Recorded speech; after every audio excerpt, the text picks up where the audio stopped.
last year, the other week, someone asked me what track we went to. I think it was maybe Jacksonville, and then we ended up going to Knoxville too. But yeah, we got. I met this guy and his family from Illinois. He's got 3 daughters that race go-karts, and we were doing maintenance during Speed Week at Eldora. This was probably 3 years ago, and he stopped in there and wanted to show his girls the track, and he saw us there, and I let him walk through the trailer, sit in the race car and stuff, and he thought that was pretty cool, and ended up, like a month later, messaged me on Facebook and asked me what it would take to get us to come out to race at Fairbury, which they live about 20 minutes from, and ended up going out that year and some really good friends with him and his family, and just kind of neat how stuff works out like that. We're actually going to go, there's a 2-day show at Jacksonville, I think October 3rd and 4th, that we're planning on going out for this year. So trying to get back out there if the weather stays decent for a little longer. That just kind of goes to show that you never quite know who you're going to meet when you're pretty nice when you're with the fans and what kind of connection you're going to make. Definitely. I mean, it's that's, I guess, the most significant story of that. But I've had a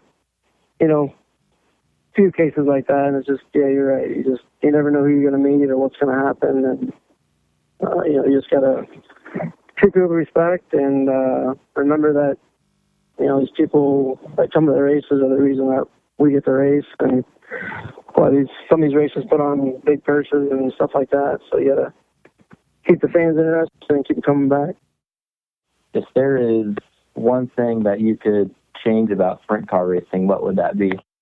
I don't know. I guess as a whole, I'd say sprint car racing's pretty healthy, but I know it takes a lot of money. But I'd like to see sprint car racing get back on national TV and like it used to be 10, 15 years ago. But I guess that's kind of a big scale picture. But I guess as a driver, I guess I consider myself a co-owner with my dad. I'd like to see something done with the tire rules. It seems like when you get one manufacturer that supplies all the tires, they get a little, I want to say, lazy with the quality of their production and stuff like that. I know it was before my time, but I know years ago there used to be 3-4 different options for tires, and guys had tire deals, and kind of made it a lot easier on teams. That's tires and motors are the biggest expense in sprint car racing, and just like to see maybe some more opportunity for some other companies to get back into sprint car racing. Do you think things like social media, and you kind of mentioned Dirt Vision, do you think those things are helping out the sport, like getting it exposed to more people? Oh, definitely. I mean, obviously social media, all that stuff has its positives and negatives, but I'd say as a whole, it's helping, get more exposure to people who've never seen it before.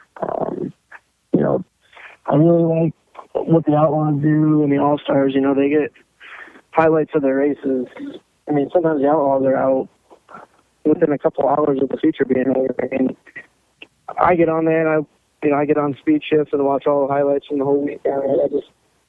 It's cool. I mean, you can share that, and people that you're friends with that don't have anything to do with racing will see that video and like, hey, that's cool. I want to go to a sprint car race. And it's just, I like to see a lot more tracks, do that. I know a lot of them do. Attica. There's a couple others out there that you don't seem to see many highlights from. I never see many from Williams Grove or like Fremont, but those are nice tracks, and I think it's some of them places took notes from some other tracks and organizations. I think we could even, get the sport out there to even more people. How did the tracks in Illinois compare to what, like the Attica, the Fremont, Wayne County, over here in Ohio? I guess I'd say size-wise they're very similar. I'd say the dirt or clay is a lot different. obviously you out in the Midwest, you see a lot more black dirt. I'd say it holds water a little better.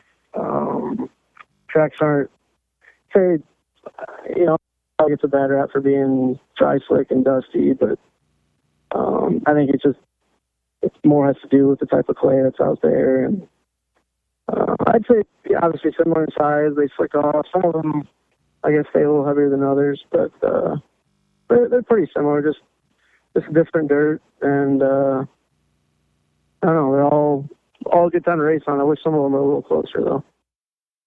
Just a couple more questions for you, but what does the rest of 2019 and maybe even some 2020 look like for Travis Philo? We got this weekend we're going to run just Fremont on Friday, and then I believe the following weekend is the 3-day All-Star Showdown at Atomic, which I think we'll probably run 2 nights, Friday, Saturday, and then got the Jim Ford at Fremont. We got paying $10,000 to win this year, and then we'll probably run the 4 Crown.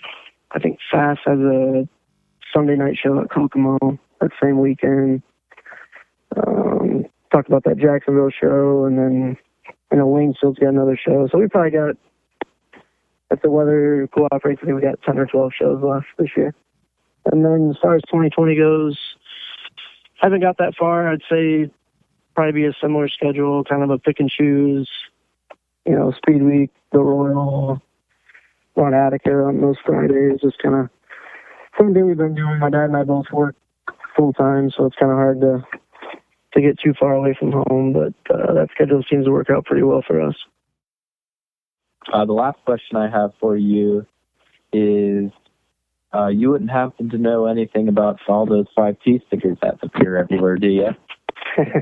I might know something about that.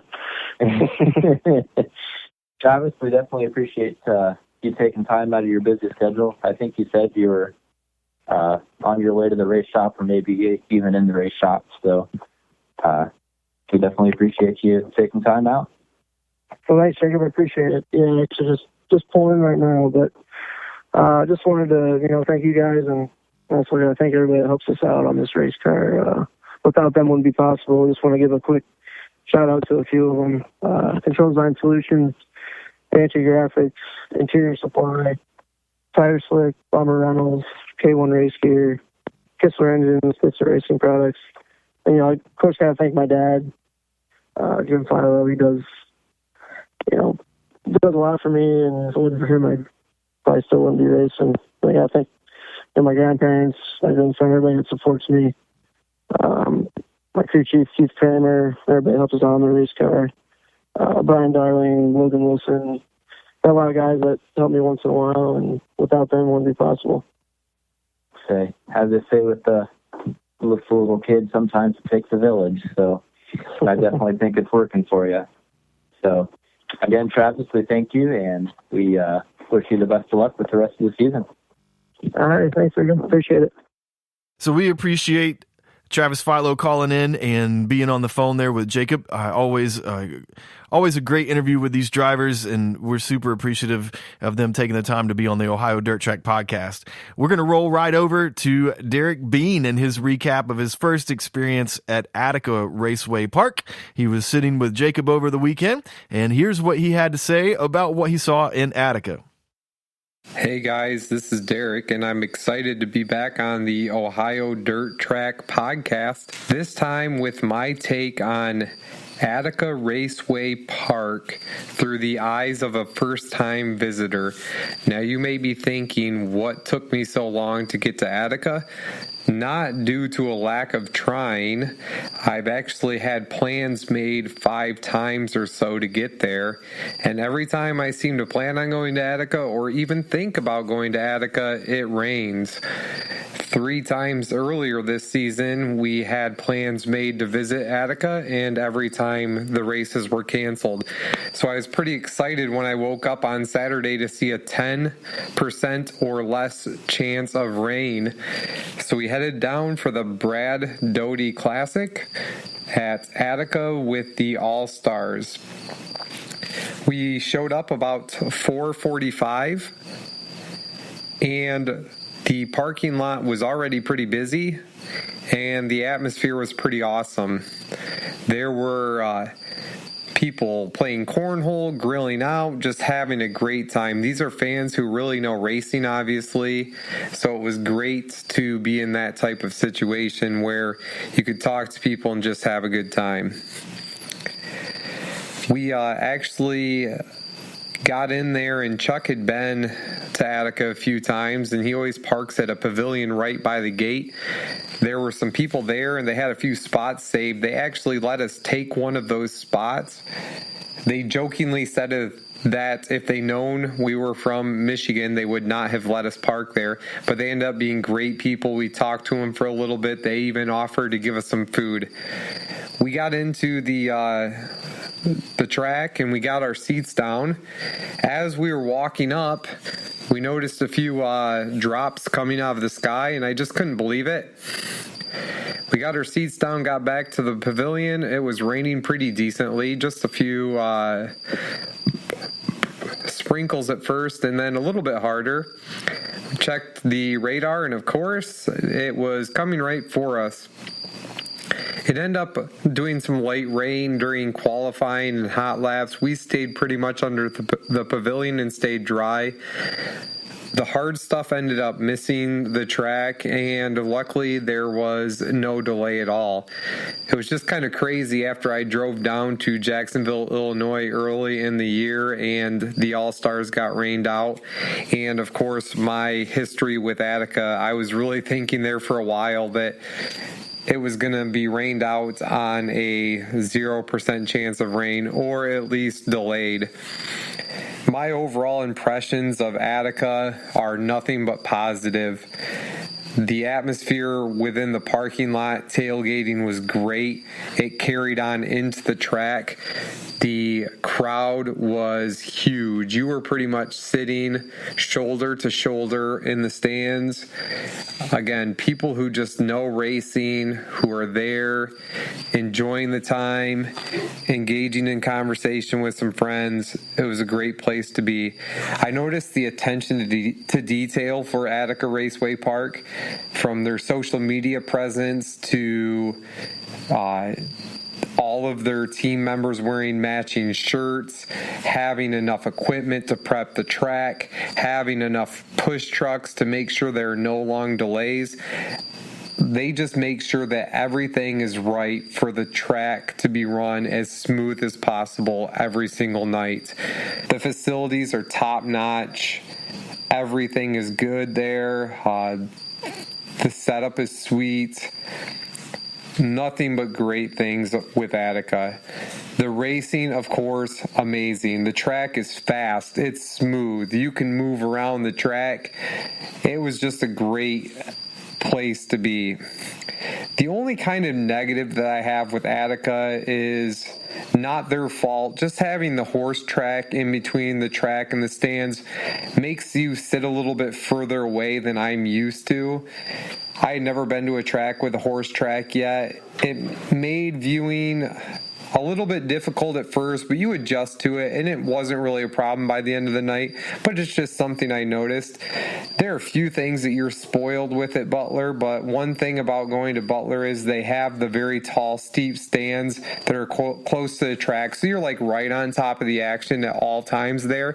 So it's something I'm kind of used to that it took some time to adjust to when I got to Attica, but again, it wasn't a big deal. That was just one thing that I kind of noticed. As far as racing goes, they had 37 cars in the pits for the All-Stars. You had a couple of big hitters from the outside with Hunter Schoenberg and Gio Selzy, and just some guys that you didn't necessarily expect on top of your Attica and Fremont regulars and your All-Stars. It just made it for a really deep field. Cap Henry actually set quick time, which was cool to see. He drives the Lane Racing car, which is out of Michigan. They actually gave my buddy Ryan Rule a chance to run with the All-Stars up in Michigan a couple of weeks ago, so they're nice people. That was great to see them hit quick time. Corey Eliason won Heat 1. Paige Polyak, who actually has been pretty sporty every time I've seen her race this year, finished second, got herself into